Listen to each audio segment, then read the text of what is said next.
I want is fairly simple. An elegant solution to the blank space around my TV. I want an accent wall. There are some DIY options for purchase out there, but of course they come at a steep price. So what is the handiest of handymen to do?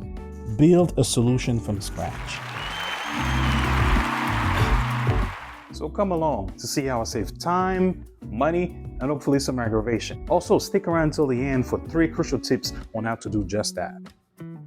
Here's the space I'll be working with.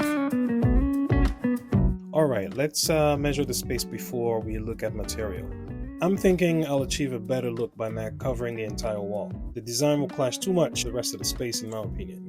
You might have different considerations for yours, obviously, but I've seen many cool variations of these wooden slat designs. Whether it's the entire wall, or only covering the length of the TV stand, slightly offset by the TV, etc. The design I'm leaning towards is just covering enough of the TV space. In this case, I already applied blue tape on the length, which is 48 inches. Right away, I'm already thinking a 4x8 sheet of either plywood or MDF could do the job. I also know my home improvement store carries a variety of hobby lumber that might work. This option will set me back $50, not bad.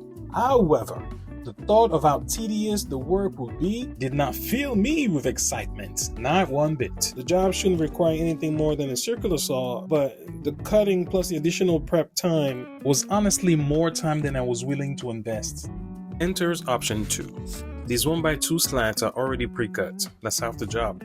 I will still have to make a few cuts to accommodate the TV and TV mount, but it won't be nearly as a time waster as dealing with a 4x8 sheet of plywood.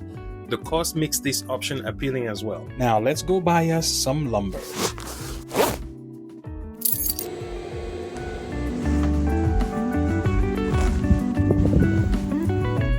Once the boards were brought home, it was time for sanding. I used a 220 grit paper rather than my orbital sander because anything rougher than that might damage the wood texture. Then I wiped them clean of sawdust to get them ready for staining. I had some leftover wood stain from a previous project I decided to reuse. I'm wearing gloves for protection and I'm using a foam brush to apply the stain. You can also use a rag. A brush is my preference though. I'm wiping off the stain for a lighter finish. Also notice how I'm not staining all 4 sides of the boards. I don't need to. Remember, not all sides are going to be visible once the slats are up on my living room wall. At this point, all my boards have been stained and been drying for a couple of hours. It's now time for a top coat. I used polyacrylic by Minwax in a clear satin finish. This was also a leftover from a previous project.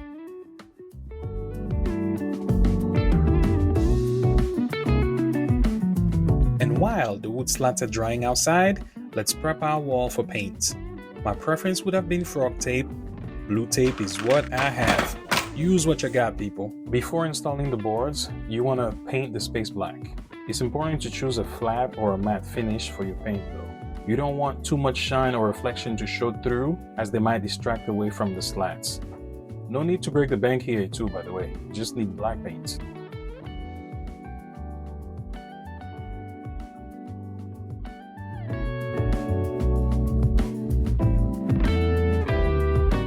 Now the fun part, actually installing the boards. Do note that I opted to go with the 6-foot long 1x2s. Now hold on. Let me confess something real quick. I got so caught up in editing this video that I forgot to mention the fact that originally I got a 4x8 sheet of plywood rather than what you've been seeing me install, those individually cut wood slats. I had Home Depot make some of the cuts. I loaded in the car, as you can see here. I got home and realized it was going to take way too long for me to cut them individually with the tools that I had. So I had to go back to Home Depot, buy those individual slats and start the project that way. This goes to show you that sometimes when you plan, you don't necessarily have the best outcome and you just have to adapt somehow. But it's all good though, because it's not wasted material that I purchased. I've already been using some of it in different projects. All right, now back to the program. Okie doke. As I was saying, do note that I opted to go with the 6-foot long 1x2s. Reason being, the lower portion will be hidden behind the TV stand.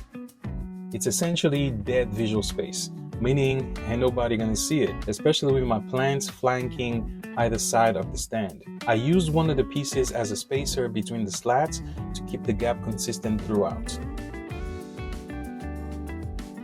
I brought the TV back to make sure the fit was right. All was well until I made this critical mistake. I kept installing the bottom pieces without considering how they would impact the way the TV sat flush on the wall. As you can see from this subsequent fit check, the TV now had an awkward tilt, but I had a plan to fix it. The blue tape on the wall shows where I'm going to need to move these slats down to this height so the TV can sit flush on the wall. This board as well as this board need to come down to this height. All right, something else I want to do to make the cable management sleeve here blending a little better with the space is I have some wallpaper that are more or less this color, this wood grain kind of thing that I'm going to apply here. Hopefully it's not exactly the same color, but hopefully it'll be close enough to blend in a little better than this black thing here. Stay tuned. See? I bet you can't even tell it's peel and stick wallpaper on there. Use what you got, people.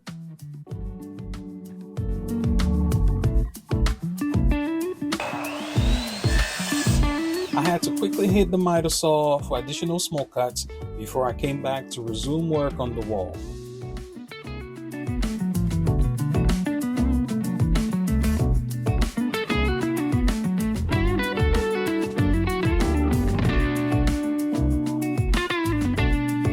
After a long, repetitive, but strangely satisfying process of spacing and nail gunning, I was finally done.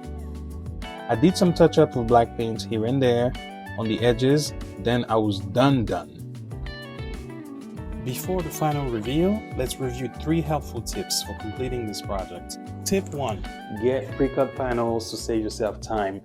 You also will have to cut the slats individually, which will take longer than waiting for a ride at Disney in the middle of July. Also, the lumber only cost me $60. And for our second tip, don't use construction adhesive. You don't need it to secure the slats onto the wall. Finishing nails will do just fine for that purpose. They also make it easier to remove the slats down the line if that's something you wanted to do. For this project, I only use 2 nails per short piece and 4 nails on the longer ones. Finally, our last tip, which quite frankly should have been the first consideration to begin with: measure, measure, measure. Pretty self-explanatory if you ask me. Don't get cocky, just do it, folks. Measure twice and cut once, and save yourself effort and material. That's it. And money. And now let's enjoy the final reveal.